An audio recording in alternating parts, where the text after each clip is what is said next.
നമസ്കാരം 24 റൗണ്ടപ്പിലേക്ക് സ്വാഗതം. വിശദമായ റിപ്പോർട്ടുകളിലേക്ക്. വയനാട് സുഗന്ധഗിരിയിലെ അനധികൃത മരംമുറി അന്വേഷിക്കാൻ പ്രത്യേക സംഘം.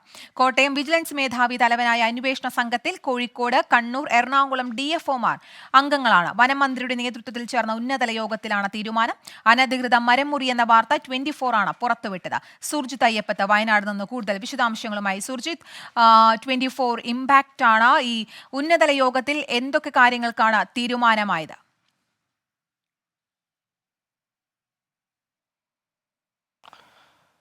കീർത്തന 4 ദിവസം മുമ്പാണ് ഇതുമായി ബന്ധപ്പെട്ട ഒരു അന്വേഷണം നമ്മൾ നടത്തിയത്.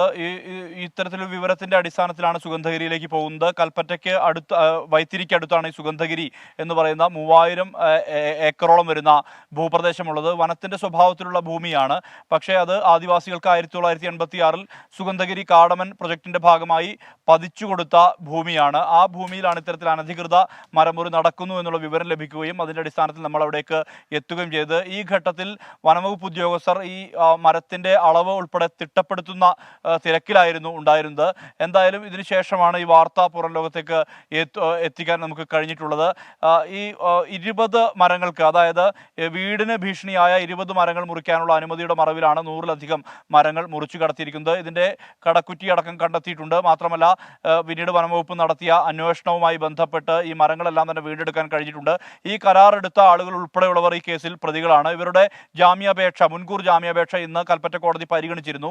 അത് വിധി പറയാൻ വേണ്ടി നാളേക്ക് മാറ്റിയിട്ടുണ്ട്. ഈ കേസിലെ പ്രതികൾ വാരിയാട് സ്വദേശി ഇബ്രാഹിം, മീനങ്ങാടി സ്വദേശി അബ്ദുൽ മജീദ്, മാണ്ടാട് സ്വദേശി ചന്ദ്രദാസ്, മണൽവയൽ സ്വദേശി അബ്ദുൽ നാസർ, കൈതപ്പൊയിൽ സ്വദേശി അസൻകുട്ടി, എരഞ്ഞിക്കൽ സ്വദേശി ഹനീഫ എന്നിങ്ങനെ 6 പ്രതികളാണ് ഈ കേസിലുള്ളത്. ഇവരുടെ മുൻകൂർ ജാമ്യാപേക്ഷയിൽ നാളെ ഇതുമായി ബന്ധപ്പെട്ട വിധി കൽപ്പറ്റ കോടതി പറയും.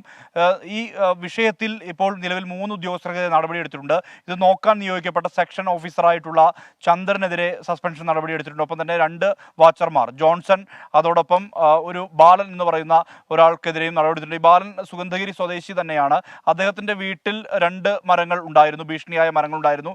ആ മരം മുറിച്ചു നീക്കിയിരുന്നു. ആ മരം മുറിച്ചു നീക്കിയ വിവരം അറിയിച്ചില്ല എന്ന് പറഞ്ഞുകൊണ്ടാണ് അദ്ദേഹത്തിനെതിരെ നടപടിയെടുത്തത്. പക്ഷേ മറ്റുള്ളവർ 2 പേരും ഇതിന് ഒത്താശ ചെയ്തു എന്നുള്ള തരത്തിലുള്ള ഒരു കണ്ടെത്തലിന്റെ അടിസ്ഥാനത്തിലാണ് മറ്റു 2 പേർക്കുമെതിരെ നടപടി സ്വീകരിച്ചിരിക്കുന്നത്. എന്തായാലും അവിടെ നടന്നിട്ടുള്ളത് 100-ലധികം മരങ്ങൾ, അതായത് ഒരു തരത്തിലുള്ള ഭീഷണിയുമല്ലാത്ത 100-ലധികം മരങ്ങൾ മുറിച്ചു നീക്കി എന്നുള്ളതാണ്. ഇതിന്റെ അടിസ്ഥാനത്തിലാണ് ഈ വിഷയം വലിയ രീതിയിലുള്ള വിവാദം ആകുന്ന സ്ഥിതിയിലേക്ക് കാര്യങ്ങൾ എത്തിയത്. ഇതിന്റെ അടിസ്ഥാനത്തിലാണ് ഇപ്പോൾ ഒരു അന്വേഷണ സംഘത്തെ നിയോഗിക്കാൻ സംസ്ഥാന സർക്കാർ തന്നെ തീരുമാനിച്ചിട്ടുള്ളത്. വയനാട് ഈ കോട്ടയം വിജിലൻസ് മേധാവി ചെയർപേഴ്സൺ ആയിട്ടുള്ള സമിതിയാണ് അന്വേഷണം നടത്തുക. ഒപ്പം തന്നെ കോഴിക്കോട്, കണ്ണൂർ, എറണാകുളം DFOമാർ ഈ അന്വേഷണ സംഘത്തിന്റെ ഭാഗമായിട്ടുണ്ടാകും. ഇതിൽ ഏതെങ്കിലും തരത്തിലുള്ള ക്രമക്കേട്, ക്രമവിരുദ്ധത ഇതെല്ലാം തന്നെ നടന്നിട്ടുണ്ടോ, കൂടുതൽ ഉദ്യോഗസ്ഥർക്ക് ഇതുമായി ബന്ധപ്പെട്ട് പങ്കുണ്ടോ എന്നുൾപ്പെടെയുള്ള കാര്യങ്ങൾ ഇവർ അന്വേഷണ വിധേയമാക്കും. എന്തായാലും വലിയ തോതിലുള്ള ഒരു മരമുറിയാണ്. പക്ഷേ ഇതൊന്നും തന്നെ രാജകീയ വൃക്ഷങ്ങളിൽ, അതായത് റിസർവ്ഡ് പട്ടികയിൽ വരുന്ന അത്തരത്തിലുള്ള മരങ്ങളല്ല എന്നുള്ളതാണ് ഏറ്റവും പ്രധാനപ്പെട്ട കാര്യം.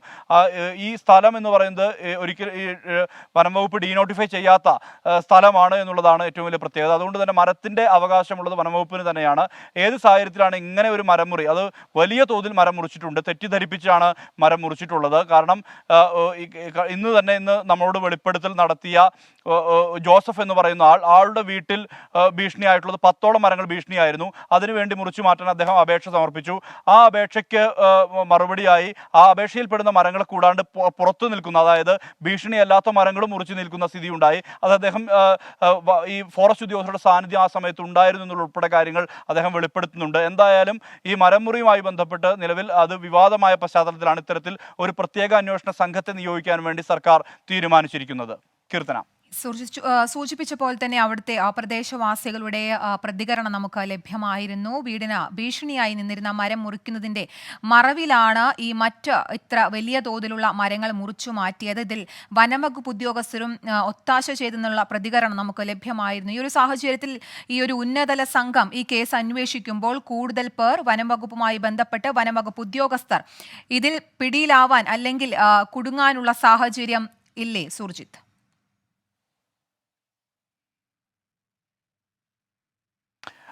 അത്തരത്തിൽ പറയാൻ കഴിയുകയില്ല. കാരണം ഇത് ഉത്തരവാദിത്തപ്പെട്ട ഉദ്യോഗസ്ഥനായിരുന്നു ഫോറസ്റ്റ് സെഷൻ ഓഫീസറായിട്ടുള്ള ചന്ദ്രനെതിരെ നിലവിൽ നടപടി എടുത്തിട്ടുണ്ട്. ഇയാൾക്കാണ് എല്ലാ ഉത്തരവാദിത്തവുമായി ബന്ധപ്പെട്ട് നൽകിയത് എന്നുള്ള തരത്തിലുള്ള വിവരമാണ് വനംവകുപ്പ് ഉദ്യോഗസ്ഥരിൽ നിന്ന് ലഭ്യമാകുന്നത്. എന്തായാലും അവർ ഇതുമായി ബന്ധപ്പെട്ട് ഇപ്പോൾ ചന്ദ്രനെതിരെ നടപടി എടുത്തു കഴിഞ്ഞു. മാത്രമല്ല ഈ സമയം അവിടെ ഉണ്ടായിരുന്ന മറ്റു ഉദ്യോഗസ്ഥർ, അതായത് ജോൺസൺ എന്ന് പറയുന്ന മറ്റൊരു ഉദ്യോഗസ്ഥനാണ്, വാച്ചറാണ്, അദ്ദേഹത്തിനെതിരെയും നടപടി സ്വീകരിച്ചിട്ടുണ്ട്. അത്തരത്തിൽ നടപടികൾ ആയി കഴിഞ്ഞിട്ടുണ്ട്. മാത്രമല്ല കേസും കൃത്യമായ രീതിയിൽ രജിസ്റ്റർ ചെയ്യാൻ പോലീസിന് കഴിഞ്ഞിട്ടുണ്ട്. ഇവരെ പിടികൂടാൻ കഴിഞ്ഞിട്ടില്ല. ഒരു ലോറി പിടിച്ചെടുത്തിട്ടുണ്ട്. ഈ മരം ചുരം കടന്ന് താഴേക്ക് പോയിട്ടില്ല എന്നുള്ള തരത്തിലുള്ള വിവരമാണ് വനംവകുപ്പിൽ നിന്ന് തന്നെ നമുക്ക് ലഭ്യമാവുന്നത്. ഇത് പലപ്പോഴും ഈ വരദൂർ ഭാഗത്തുനിന്നുൾപ്പെടെ ഈ മരത്തിന്റെ തടികളെല്ലാം തന്നെ വീണ്ടെടുക്കാൻ കഴിഞ്ഞിട്ടുണ്ട്. അത് അവിടെ തന്നെ കൊണ്ടുചെന്ന് ഇടാനുള്ള രീതിയിലേക്ക്, ആ തരത്തിലേക്ക് ആയിട്ടുണ്ട്. അങ്ങനെ മരങ്ങളെല്ലാം, തടികളെല്ലാം തന്നെ പിടിച്ചെടുക്കാൻ കഴിഞ്ഞിട്ടുണ്ട് എന്നുള്ളതാണ് വനംവകുപ്പ് അവകാശപ്പെടുന്നത്. സ്വാഭാവികമായും ഇനി കൂടുതൽ ഉദ്യോഗസ്ഥർ ഉണ്ടോ എന്നുൾപ്പെടെയുള്ള കാര്യങ്ങൾ അതിൽ വ്യക്തത വരുത്തേണ്ടത് ഈ അന്വേഷണ സംഘമാണ്. നിലവിൽ വനംവകുപ്പ് തന്നെയാണ് ഇത് കണ്ടെത്തിയത്. വനംവകുപ്പിന് ലഭിച്ച പരാതിയുടെ അടിസ്ഥാനത്തിലാണ് വനംവകുപ്പ് തന്നെ അന്വേഷണം നടത്തിയത്. അത് റേഞ്ച് ഓഫീസറുടെ നേതൃത്വത്തിൽ തന്നെയാണ് അന്വേഷണം നടത്തുകയും ഇത്തരത്തിലൊരു സംഗതി ഉണ്ടായിട്ടുണ്ട് എന്നുള്ള തരത്തിലുള്ള ബോധ്യത്തിലേക്ക് അവർ വരികയും അവർ ആ നടപടി എടുക്കുകയും ചെയ്തത്. അതിന്റെ അടിസ്ഥാനത്തിലാണ് ഇത്തരത്തിൽ നടപടിയിലേക്ക് പോയത്. CCF-ആണ് ഈ സെക്ഷൻ ഓഫീസറെ സസ്പെൻഡ് ചെയ്തത്. DFO ആണ് മറ്റ് 2 വാച്ചർമാരെയും സസ്പെൻഡ് ചെയ്തത്. അത്തരത്തിലുള്ള നടപടിയിലേക്ക് എത്തിയിട്ടുണ്ട്. മാത്രമല്ല ഇത് കേസ് കൃത്യമായ രീതിയിൽ കേസും നൽകി കൊടുത്തിരുന്നു. ഇതിന്റെ അടിസ്ഥാനത്തിലാണ് ഈ പ്രതികൾ മുൻകൂർ ജാമ്യാപേക്ഷയ്ക്ക് ശ്രമം നടത്തിയത്. ആ മുൻകൂർ ജാമ്യാപേക്ഷയിൽ നാളെ വിധി പറയാൻ ഇരിക്കുകയാണ്. ഇതിനുശേഷമാകും മറ്റു നടപടിയിലേക്ക് കടക്കുക. എന്തായാലും ഈ പുതിയ അന്വേഷണ സംഘം ഏത് തരത്തിലാണ് ഇത് അന്വേഷിക്കുക, ഇതിൽ മറ്റെന്തെങ്കിലും അസ്വാഭാവികതയുണ്ടോ എന്നുൾപ്പെടെയുള്ള കാര്യങ്ങൾ ആണ് അന്വേഷണ വിധേയമാക്കുക. അത്തരത്തിലുള്ള നടപടിയിലേക്ക് ഈ അന്വേഷണ സംഘം കടക്കുമെന്ന് തന്നെയാണ് നമ്മൾ കരുതുന്നതും. ശരി, സുഗന്ധഗിരിയിലെ അനധികൃത മരം മുറിക്കൽ കേസ് അന്വേഷിക്കാൻ പ്രത്യേക സംഘം. ഈ വാർത്ത പുറത്തുവിട്ടത് 24 ആണ്. സൂർജിത് അയ്യപ്പത്താണ് വാർത്തയുടെ കൂടുതൽ വിശദാംശങ്ങൾ നൽകിയത്. മദ്യനയ അഴിമതി കേസിൽ ആം ആദ്മി പാർട്ടി MP സഞ്ജയ് സിംഗിന് സുപ്രീം കോടതി ജാമ്യം അനുവദിച്ചു. ഇഡിക്കെതിരെ വിമർശനം ഉന്നയിച്ച സുപ്രീം കോടതി സഞ്ജയ് സിംഗിനെതിരെ തെളിവോ പണമോ കണ്ടെത്താനായില്ലെന്നും വ്യക്തമാക്കി. അറസ്റ്റിലായി 6 മാസത്തിനു ശേഷമാണ് ജാമ്യം അനുവദിച്ചത്. ബൽറാം നെടുങ്ങാടി വാർത്തയുടെ കൂടുതൽ വിശദാംശങ്ങളുമായി. ബൽറാം, സഞ്ജയ് സിംഗിനെതിരെ ഇപ്പോൾ തെളിവോ പണമോ കണ്ടെത്താനായിട്ടില്ല. ഇതേ കാര്യം തന്നെയാണ് ആം ആദ്മി പാർട്ടിയും പറഞ്ഞുകൊണ്ടിരിക്കുന്നത്. ഇപ്പോൾ ഇതിന്റെ അടിസ്ഥാനത്തിൽ സഞ്ജയ് സിംഗിനെ ജാമ്യം അനുവദിച്ചിരിക്കുകയാണ്. എന്തൊക്കെയാണ് ഇതിൽ നിന്ന് നമുക്ക് മനസ്സിലാവുന്ന കാര്യങ്ങൾ? കീർത്തന സൂചിപ്പിച്ച പോലെ തന്നെ സഞ്ജയ് സിംഗിൽ നിന്നോ അല്ലെങ്കിൽ ആം ആദ്മി പാർട്ടിയുടെ ഒരു നേതാവിൽ നിന്നോ പോലും റെയ്ഡ് നടത്തി എൻഫോഴ്സ്മെന്റ് ഡയറക്ടറേറ്റിന് പണം കണ്ടെത്താൻ കഴിഞ്ഞിട്ടില്ല എന്നും എൻഫോഴ്സ്മെന്റ് ഡയറക്ടറേറ്റിൻ്റേത് രാഷ്ട്രീയ പ്രേരിതമായ ആരോപണമാണ് എന്നുമാണ് ഈ ആം ആദ്മി പാർട്ടി കാലങ്ങളായി വിശദീകരിക്കുന്നത്. അതിന് ശരിവെക്കുന്ന തരത്തിലുള്ള ഒരു പരാമർശമാണ് ഇന്ന് സുപ്രീം കോടതിയുടെ ഭാഗത്തു നിന്നും ഉണ്ടായിരിക്കുന്നത്. സഞ്ജയ് സിംഗിൽ നിന്നും പണമോ അല്ലെങ്കിൽ അദ്ദേഹത്തിനെതിരെ തെളിവുകളോ എൻഫോഴ്സ്മെന്റ് ഡയറക്ടറേറ്റിന് കണ്ടെത്താൻ കഴിഞ്ഞിട്ടില്ല എന്ന് സുപ്രീം കോടതി വ്യക്തമാക്കി. ആം ആദ്മി പാർട്ടിയെ സംബന്ധിച്ചിടത്തോളം വലിയ ആശ്വാസമായ ഒരു തീരുമാനമാണ് സഞ്ജയ് സിംഗിന് സുപ്രീം കോടതി ജാമ്യം അനുവദിച്ചുകൊണ്ടുള്ള തീരുമാനം എടുത്തിരിക്കുന്നത്. ഈ ഡൽഹി മദ്യനയ അഴിമതിയുമായി ബന്ധപ്പെട്ട അറസ്റ്റിലാകുന്ന നേതാക്കളിൽ ആദ്യം ജാമ്യം ലഭിക്കുന്ന നേതാവായി സഞ്ജയ് സിംഗ് മാറിയിരിക്കുന്നു. അരവിന്ദ് കെജ്രിവാളിന്റെയും മനീഷ് സിസോദിയുടെയും തുടർ ജാമ്യം അടക്കമുള്ള നടപടികൾക്ക് ആശ്വാസം നൽകുന്ന, പ്രതീക്ഷ നൽകുന്നതാണ് ആം ആദ്മി പാർട്ടിക്ക് ഈ ജാമ്യം എന്നുള്ളത്. നിലവിലെ ജാമ്യ വ്യവസ്ഥ എന്നാൽ അത് വിചാരണ കോടതി നിശ്ചയിക്കുമെന്നാണ് സുപ്രീം കോടതി വ്യക്തമാക്കിയിരിക്കുന്നത്. കൂടാതെ സഞ്ജയ് സിംഗിന് രാഷ്ട്രീയ പ്രവർത്തനം നടത്താൻ തടസ്സമില്ല എന്നും സുപ്രീം കോടതി വ്യക്തമാക്കിയിട്ടുണ്ട്. സഞ്ജയ് സിംഗിന്റെ ജാമ്യാപേക്ഷയെ എൻഫോഴ്സ്മെന്റ് ഡയറക്ടറേറ്റ് എതിർത്തില്ല എന്നുള്ളതും പ്രസക്തമാണ്. എന്തായാലും അദ്ദേഹം ഉടൻ തന്നെ ഈ കോടതി ഉത്തരവ് ഇറങ്ങിയ ശേഷം വിചാരണ കോടതി ജാമ്യ വ്യവസ്ഥകൾ പൂർത്തിയാക്കിയ ശേഷം, നിശ്ചയിച്ച ശേഷം സഞ്ജയ് സിംഗ് ജയിലിൽ നിന്നും പുറത്തിറങ്ങും. ആം ആദ്മിയുടെ പ്രചരണ രംഗങ്ങളിലടക്കം സജീവമാകാൻ അദ്ദേഹത്തിന് കഴിയുന്നതാണ് നിലവിലെ സാഹചര്യം. കീർത്തന. ശരി, മദ്യനയ അഴിമതി കേസിൽ ആം ആദ്മി MP സഞ്ജയ് സിംഗിന് സുപ്രീം കോടതി ജാമ്യം അനുവദിച്ചിരിക്കുകയാണ്. ബൽറാം നെടുങ്ങാടിയാണ് വാർത്തയുടെ കൂടുതൽ വിശദാംശങ്ങൾ നൽകിയത്. 24 റൗണ്ട് അപ്പ് തുടരുന്നു. ഇനി ലോക്സഭാ തെരഞ്ഞെടുപ്പ് വിശേഷങ്ങൾ. ICL FinCorp 24 ഇലക്ഷൻ സമർപ്പിക്കുന്നത് ICL FinCorp, the intelligent choice. Powered by Asset, responsibly yours. in association with Durashine Roof and Wall Sheets, ഒരു ടാറ്റ ബ്ലൂസ്കോപ്പ് സ്റ്റീൽ ഉൽപ്പന്നം.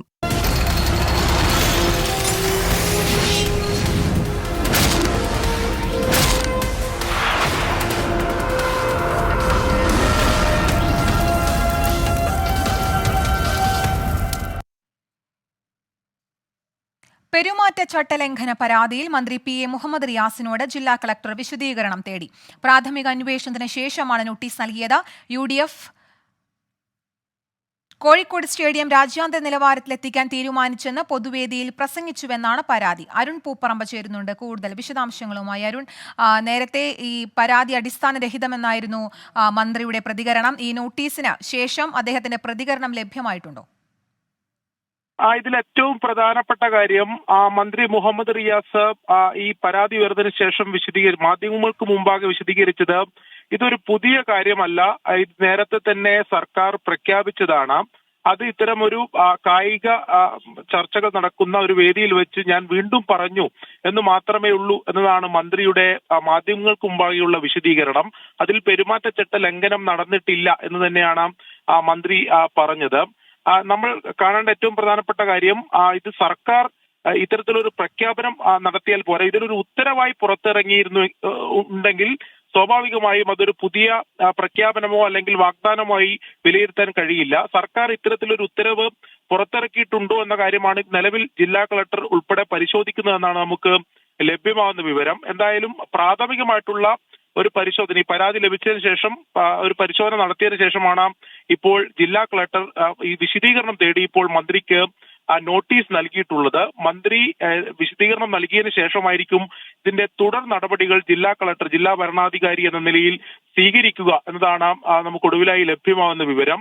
ഇതിൽ മന്ത്രി മാധ്യമങ്ങൾക്ക് മുമ്പാകെ നൽകിയ വിശദീകരണം തന്നെയാണ് നൽകുന്നതെങ്കിൽ സ്വാഭാവികമായിട്ടും ഇതിൽ നേരത്തെ സർക്കാർ പ്രഖ്യാപിച്ച പദ്ധതി അതിൽ ഉത്തരവായി പുറത്തിറങ്ങിയിട്ടുണ്ടോ എന്ന കാര്യത്തിൽ കൂടി വിശദമായിട്ടുള്ള പരിശോധന നടത്തേണ്ടതുണ്ട് എന്നതാണ് ജില്ലാ കളക്ടർ ഉൾപ്പെടെ ഈ ഘട്ടത്തിൽ നമ്മോട് വ്യക്തമാക്കുന്നത്. ആ പരിശോധന ഉൾപ്പെടെ ജില്ലാ കളക്ടർ നടത്തുകയും ചെയ്യും. UDF ഇതിൽ 2 പരാതികൾ ഉന്നയിക്കുന്നുണ്ട്. ഒന്ന്, ഇതിൽ പെരുമാറ്റച്ചട്ട ലംഘനം നടന്നിട്ടുണ്ട് എന്ന പരാതി. രണ്ടാമത്തെ പരാതി, ഈ ദൃശ്യങ്ങൾ, ഈ പ്രസംഗം നടത്തുന്ന ദൃശ്യങ്ങൾ പകർത്തിയിരുന്ന ഇലക്ഷൻ കമ്മീഷൻ നിയോഗിച്ച ഫോട്ടോഗ്രാഫറെ ഈ LDF സ്ഥാനാർത്ഥി എളമരം കരീം അതോടൊപ്പം തന്നെ മറ്റ് LDF നേതാക്കൾ കൂടി ചേർന്ന് തടയുന്നുണ്ട്, അതല്ലെങ്കിൽ ആ ദൃശ്യങ്ങൾ ഡിലീറ്റ് ചെയ്ത് കളഞ്ഞുവെന്ന പരാതി കൂടി UDF ഉന്നയിക്കുന്നുണ്ട്. അതും ജില്ലാ കളക്ടർക്ക് മുമ്പ് കൃത്യമായി പരാതിയായി നൽകിയിട്ടുണ്ട്. അതിലും പരിശോധന നടത്തണം എന്നതാണ് UDF ഇപ്പോൾ ആവശ്യപ്പെടുന്നത്. ഈ 2 പരാതികളും ജില്ലാ കളക്ടറുടെ മുമ്പാകെ ഉണ്ട്. അതിൽ പെരുമാറ്റച്ചട്ട ലംഘന പരാതിയിലാണ് ഇപ്പോൾ മന്ത്രിയോട് വിശദീകരണം തേടി നോട്ടീസ് നൽകിയിട്ടുള്ളത്.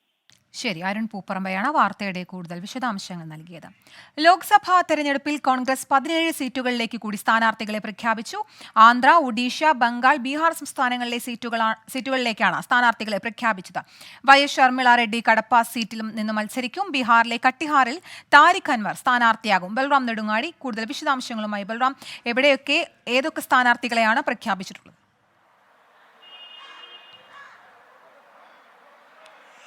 കീർത്തന, ആന്ധ്രാപ്രദേശ്, ഒഡീഷ, ബംഗാൾ, ബീഹാർ എന്നീ 4 സംസ്ഥാനങ്ങളിൽ നിന്നുള്ള 17 സ്ഥാനാർത്ഥികളാണ് കോൺഗ്രസിന്റെ 11ാം സ്ഥാനാർത്ഥി പട്ടികയിൽ ഉൾപ്പെട്ടിട്ടുള്ളത്. ഇതിൽ ആന്ധ്രാപ്രദേശിൽ നിന്ന് 5, ഒഡീഷയിൽ നിന്ന് 8, ബീഹാറിൽ നിന്ന് 3, ബംഗാളിൽ നിന്നും 1 സ്ഥാനാർത്ഥിയുമാണ് ഈ പട്ടികയിൽ ഉള്ളത്. പട്ടികയിലുള്ള പ്രധാന സ്ഥാനാർത്ഥികൾ എന്നുള്ളത് ആന്ധ്രാപ്രദേശ് മുൻ മുഖ്യമന്ത്രി YS രാജശേഖര റെഡ്ഡിയുടെ മകൾ YS ഷർമിള കടപ്പ സീറ്റിൽ മത്സരിക്കും. ബീഹാറിൽ കത്തിഹാറിൽ നിന്നും താരിഖ് അൻവർ, കോൺഗ്രസിന്റെ ചുമതലയുണ്ടായിരുന്ന കോൺഗ്രസിന്റെ AICC ജനറൽ സെക്രട്ടറിയായ താരിഖ് അൻവർ ബീഹാറിലെ കത്തിഹാർ സീറ്റിൽ നിന്നും ജനവിധി തേടും ഇത്തവണ. ഇതോടൊപ്പം തന്നെ ആന്ധ്രാപ്രദേശിലെയും ഒഡീഷയിലെയും നിയമസഭാ തിരഞ്ഞെടുപ്പിനുള്ള സ്ഥാനാർത്ഥികളെയും കോൺഗ്രസ് പ്രഖ്യാപിച്ചിട്ടുണ്ട്. ആന്ധ്രാപ്രദേശിലെ 114 സ്ഥാനാർത്ഥികളെയും ഒഡീഷയിലെ 49 സ്ഥാനാർത്ഥികളെയുമായി ആണ് പ്രഖ്യാപിച്ചിരിക്കുന്നത്. ലോക്സഭാ തിരഞ്ഞെടുപ്പിനായി കോൺഗ്രസ് ഇതുവരെ 233 സ്ഥാനാർത്ഥികളുടെ പേരുകളാണ് പ്രഖ്യാപിച്ചിരിക്കുന്നത്. കീർത്തന, ശരി, 17 സീറ്റുകളിലേക്ക് കൂടി സ്ഥാനാർത്ഥികളെ പ്രഖ്യാപിച്ചിരിക്കുകയാണ് കോൺഗ്രസ്. ബൽറാം നെടുങ്ങാടിയാണ് വാർത്തയുടെ കൂടുതൽ വിശദാംശങ്ങൾ നൽകിയത്. തിരികെ വാർത്തകളിലേക്ക്. ആലപ്പുഴയിലെ NDA സ്ഥാനാർത്ഥി ശോഭാ സുരേന്ദ്രനെതിരെ UDF സ്ഥാനാർത്ഥി KC വേണുഗോപാൽ മാനനഷ്ടക്കേസ് ഫയൽ ചെയ്തു. 2004 രാജസ്ഥാനിലെ ഖനി മന്ത്രിയുമായി ചേർന്ന് KC വേണുഗോപാലിന് ബിനാമി ഇടപാടുണ്ടെന്നായിരുന്നു ശോഭയുടെ ആരോപണം. മജിസ്ട്രേറ്റിന് മുൻപാകെ KC വേണുഗോപാൽ മൊഴി നൽകി. മനീഷ് മഹിബാൽ ചേരുന്നുണ്ട് വിശദാംശങ്ങളുമായി. മനീഷ്, എന്താണ് പരാതിയിൽ പറയുന്നത്? മറ്റു വിവരങ്ങൾ?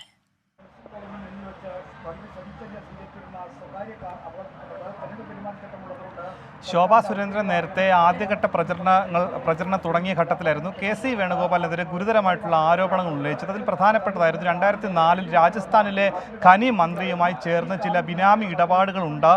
ഒപ്പം തന്നെ കോടിക്കണക്കിന് രൂപ ഇതുമായി ബന്ധപ്പെട്ട് KC വേണുഗോപാൽ അഴിമതി പണം, കൈക്കൂലി പണം വാങ്ങിയിട്ടുണ്ട് എന്ന തരത്തിലുള്ള ആരോപണം. ഒപ്പം തന്നെ മുഖ്യമന്ത്രിയെ ബന്ധപ്പെട്ട് മുഖ്യമന്ത്രിയും മകളും ചേർന്ന് നടത്തുന്ന അഴിമതി, അതായത് തോട്ടപ്പള്ളിയിലെ കരിമണൽ ഖനനം, അത് വലിയ അഴിമതിയാണ്. തോട്ടപ്പള്ളിയിലെ കരിമണൽ ഖനന അഴിമതിയിൽ KC വേണുഗോപാലിന് പങ്കുണ്ട്. KMMRL MD ശശിധരൻ കർത്തയുമായി ചേർന്ന് ഒരുപാട് പണം, കോടിക്കണക്കിന് രൂപ അഴിമതി പണവുമായി KC വേണുഗോപാൽ വാങ്ങുന്നുണ്ട് എന്ന തരത്തിലുള്ള വലിയ രീതിയിലുള്ള ഗുരുതരമായിട്ടുള്ള ആരോപണമായിരുന്നു ശോഭാ സുരേന്ദ്രൻ ആദ്യഘട്ടത്തിൽ KC വേണുഗോപാലിനെതിരെ ഉന്നയിച്ചത്. പക്ഷേ ഇതുമായി ബന്ധപ്പെട്ട് KC വേണുഗോപാൽ പ്രതികരിക്കാൻ തയ്യാറായില്ല. കാത്തിരുന്ന് കാണാമെന്ന പ്രതികരണമായിരുന്നു നൽകിയത്. എന്താണെങ്കിലും നിലവിൽ KC വേണുഗോപാൽ ആ രീതിയിലുള്ള പ്രതികരണം വന്നു. അതാണ് ഈ രീതിയിൽ നിയമ നടപടിയുമായി KC വേണുഗോപാൽ മുന്നോട്ട് പോവുകയാണ് എന്നുള്ള വിവരം ലഭിക്കുന്നത്. KC വേണുഗോപാൽ ആലപ്പുഴ ജില്ലാ മജിസ്ട്രേറ്റ് കോടതി 1 ഇത് സംബന്ധിച്ച് മൊഴി നൽകിയിട്ടുള്ളത്. ഇത് സംബന്ധിച്ച് മാനനഷ്ടത്തിന് കേസ് ഫയൽ ചെയ്തിട്ടുണ്ട്. മൂവാറ്റുപുഴ MLA മാത്യു കുഴൽനാടനാണ് KC വേണുഗോപാലിന് വേണ്ടി ഹാജരായിട്ടുള്ളത്. എന്താണെങ്കിലും ശോഭാ സുരേന്ദ്രന്റെ കൂടി പ്രതികരണം ഇനി വരേണ്ടതുണ്ട്. ഏത് തരത്തിലായിരിക്കും BJP ക്യാമ്പ് അല്ലെങ്കിൽ ശോഭാ സുരേന്ദ്രൻ ഈ രീതിയിലുള്ള KC വേണുഗോപാലിന്റെ നിയമപരമായ നടപടിയെ നേരിടുക എന്നത്.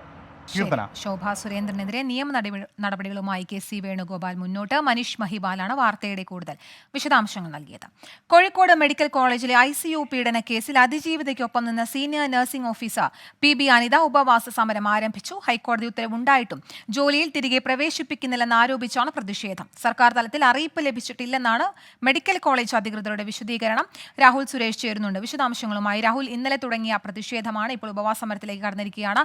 ഇനി എന്ത് നടപടികളായിരിക്കും കോളേജ് അധികൃതരുടെ ഭാഗത്തു നിന്നും ഉണ്ടാവുക? കീർത്തന, PB അനിതയുടെ സമരം ഇപ്പോഴും തുടരുകയാണ്. രാവിലെ 11 മണിയോടുകൂടിയാണ് നഴ്സിംഗ് സംഘടനകളുടെ നേതൃത്വത്തിൽ പ്രതിഷേധ പരിപാടികൾ ആരംഭിക്കുകയും തുടർന്ന് ഈ ഉപവാസ സമരത്തിലേക്ക് കടക്കുകയും ചെയ്തത്. അല്പസമയത്തിനുള്ളിൽ വീണ്ടും കോഴിക്കോട് മെഡിക്കൽ കോളേജിലെ അധികൃതരെ PB അനിതയുടെ നേതൃത്വത്തിലുള്ള സംഘം കാണും. അതിനുശേഷവും അനുകൂലമായ നടപടി ഉണ്ടായില്ലെങ്കിൽ കൂടുതൽ സമരം ശക്തമാക്കാനാണ് നിലവിൽ PB അനിതയുടെ തീരുമാനം. ഹൈക്കോടതി ഉത്തരവ് പ്രകാരം ഏപ്രിൽ 1 മുതൽ പുനർനിയമനം നൽകണമെന്നാണ് പറയുന്നത്. പക്ഷേ വിവിധ സാങ്കേതിക കാരണങ്ങൾ പറഞ്ഞുകൊണ്ട് ഈ നിയമനം ഇപ്പോഴും വൈകുകയാണ്. തുടർന്നാണ് സമരപരിപാടികളുമായി അവർ രംഗത്തെത്തിയത്. ഇന്ന് ഉച്ചയ്ക്ക് ഈ ICU പീഡന കേസിലെ അതിജീവിതയും കോഴിക്കോട് മെഡിക്കൽ കോളേജിലെത്തി ഇവർക്ക് ഐക്യദാർഢ്യം പ്രഖ്യാപിക്കുന്ന ഒരു സാഹചര്യം ഉണ്ടായിരുന്നു. ഈ പ്രധാനമായും ഇവർ പറയുന്നത്, അതായത് ഇരയ്ക്കൊപ്പമല്ല നിൽക്കുന്നത്, പകരം ഈ പ്രതികൾക്കൊപ്പമാണ് കോഴിക്കോട് മെഡിക്കൽ കോളേജിലെ അധികൃതരും ഒപ്പം തന്നെ സർക്കാരും നിൽക്കുന്നതെന്നാണ് ഇവർ പ്രധാനമായും ആരോപിക്കുന്നത്. എന്തായാലും ശക്തമായ സമരപരിപാടികളിലേക്ക് കടക്കുമോ എന്നത് അല്പസമയത്തിനുള്ളിൽ അറിയാൻ സാധിക്കും. കീർത്തന. ശരി, രാഹുൽ സുരേഷ് കോഴിക്കോട് നിന്ന്. വേലകളുടെ വേലയായ നെന്മാറ വേലയുമായി ബന്ധപ്പെട്ട ചടങ്ങുകൾ തുടങ്ങി. ഇന്ന് രാത്രിയിലും നാളെ പുലർച്ചെയും നടക്കുന്ന പ്രശസ്തമായ നെന്മാറ വെടിക്കെട്ട് കാണാൻ ആയിരങ്ങളാണ് എത്തുന്നത്.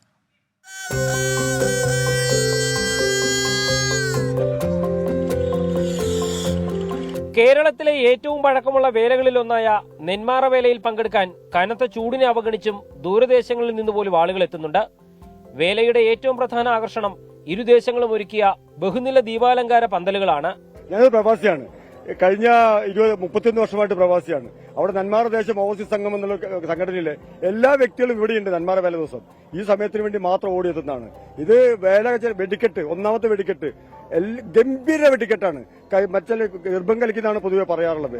30 ആനകളാണ് വേലയ്ക്കായി നെന്മാറ വല്ലങ്ങി ദേശങ്ങളിൽ അണിനിരക്കുന്നത്. വൈകിട്ട് 6:30 മുതലാണ് പ്രശസ്തമായ നെന്മാറ വെടിക്കെട്ട് ആരംഭിക്കുന്നത്. അനിശ്ചിതത്വങ്ങൾക്കൊടുവിൽ ഹൈക്കോടതിയിൽ നിന്നാണ് നെന്മാറ വേലയ്ക്കുള്ള വെടിക്കെട്ടിന് അനുമതി ലഭിച്ചത്.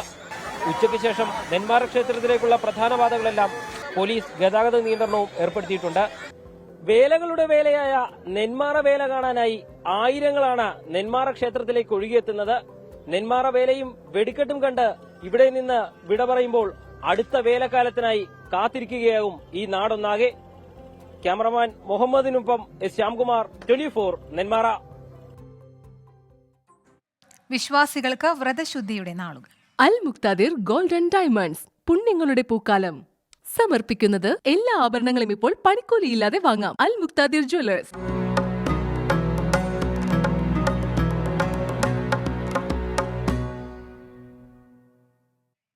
ഇന്നത്തെ നോമ്പുതുറ സമയം. അൽ മുക്താദിർ ഗോൾഡ് ആൻഡ് ഡയമണ്ട്സ് നോമ്പുതുറ സമയം സമർപ്പിക്കുന്നത് എല്ലാ ആഭരണങ്ങളും ഇപ്പോൾ പണിക്കൂലിയില്ലാതെ വാങ്ങാം. അൽ Muqtadir Jewellers.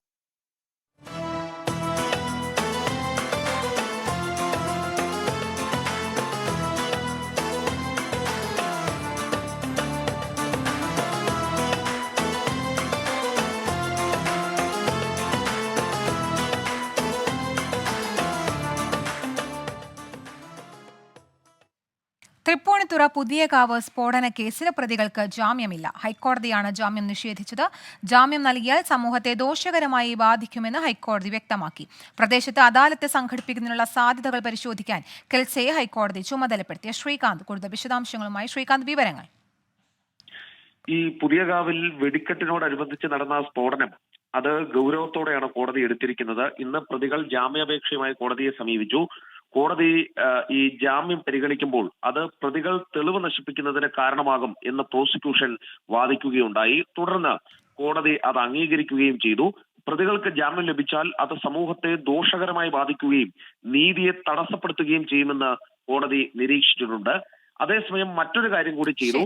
Kerala legal service അതോറിറ്റിയുടെ അടിയന്തര ഇടപെടൽ ആ സ്ഥലത്ത് ആവശ്യമാണെന്ന് കോടതി ചൂണ്ടിക്കാട്ടി. പ്രദേശത്ത് അദാലത്ത് സംഘടിപ്പിക്കുന്നതിനുള്ള സാധ്യതകൾ പരിശോധിക്കാൻ കേരള ലീഗൽ സർവീസ് അതോറിറ്റിയെ ഹൈക്കോടതി ചുമതലപ്പെടുത്തി. സ്ഫോടനം ബാധിച്ച വ്യക്തികളുടെ പരാതികൾ പരിഹരിക്കാനുള്ള ശ്രമങ്ങൾ നടത്താനും ലീഗൽ സർവീസ് അതോറിറ്റിക്ക് ചുമതല നൽകി. ശരി, ശ്രീകാന്താണ് കൊച്ചിയിൽ നിന്ന് കൂടുതൽ വിശദാംശങ്ങൾ നൽകിയത്. 24 റൗണ്ട് പൂർണ്ണമാവുകയാണ്.